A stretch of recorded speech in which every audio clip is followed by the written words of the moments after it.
பார்த்தீங்கன்னா பருப்பு வைக்க போகிறோம். அதுக்கு தேவையான அளவு தண்ணி ஊற்றிக்கோங்க.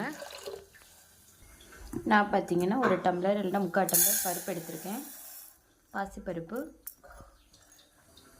இதை கழுவி நல்லா எடுத்துக்கலாம்.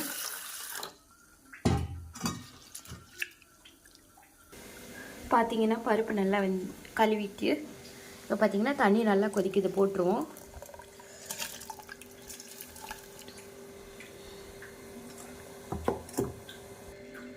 ஏன்னா நம்ம 3 தக்காளி உள்ளே போட்டுறோம்.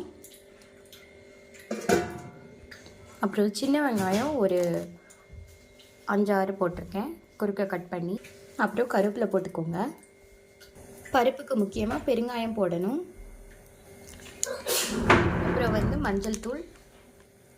மஞ்சள் தேவையான அளவு போட்டுக்கோங்க. இப்போ முக்கியமானதே பார்த்திங்கன்னா இந்த காம்போட ரெட் சில்லி உள்ளே போட போகிறோம். சிகப்பு மிளகாய், சிகப்பு வத்தல். நேரம் பார்த்திங்கன்னா பருப்பு வேகாது. அதுக்கு இது ஒரு நல்ல இது. நீங்கள் இதை ட்ரை பண்ணி பாருங்கள். சிகப்பு வத்தலை அப்படியே காம்புக்கெல்லாம் உள்ளே போட்டு மூடி வச்சிட்டிங்கன்னா சூப்பராக இருக்கும். பாருங்கள், உலக ஒரு 3-4 விசில் வந்தோன்னே இறக்கிடலாம். அவ்வளோதான்.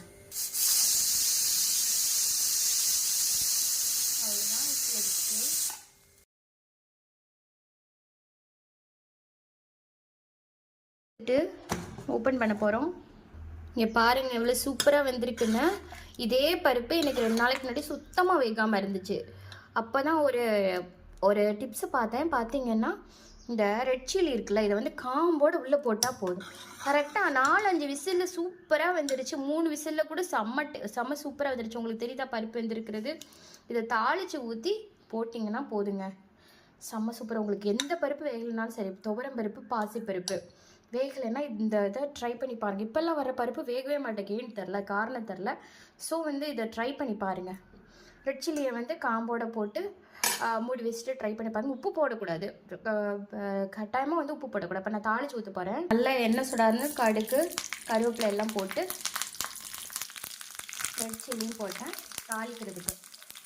பருப்பு இன்னும் டேஸ்ட்டாக வேணுன்னா ஒரே ஒரு டிப்ஸ் என்னென்னா, கொஞ்சோண்டு தாளிப்பீங்கள்ல, அதில் நெய் போட்டு தாளிச்சிங்கன்னா போதும். இல்லைன்னா நெய் இப்போ பார்த்தீங்கன்னா தாளித்து ஊற்றியாச்சு. அவ்வளோதான். இங்கே பாருங்கள் பருப்பு சூப்பராகிடுச்சு. இதில் அவ்வளோதான். இப்போ இதை குழந்தைங்களுக்கு எல்லாருக்கும் கொடுக்கலாம். பரிமாறுறதுக்கு முன்னாடி தேவையான உப்பு போட்டுக்கோங்க.